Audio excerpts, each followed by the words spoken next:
Ang mabuting balita ng Panginoon, ayon kay San Marcos.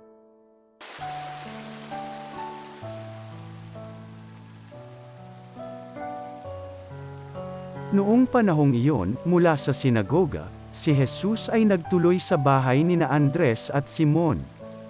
Kasama niya sina Santiago at Juan. Nararatay noon ang biyenan ni Simon Pedro, dahil sa matinding lagnat, at ito'y agad nilang sinabi kay Jesus.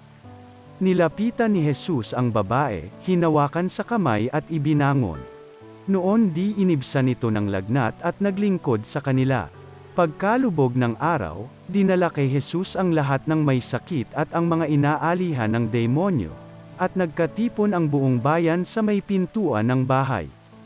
Pinagaling niya ang maraming may sakit, anuman ang kanilang karamdaman at nagpalayas siya ng mga demonyo.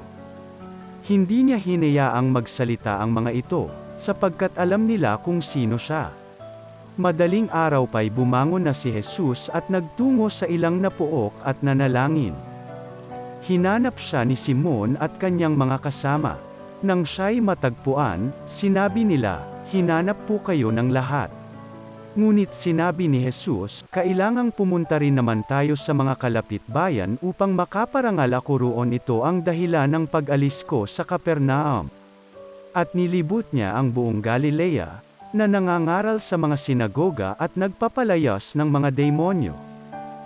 Ang mabuting balita ng Panginoon.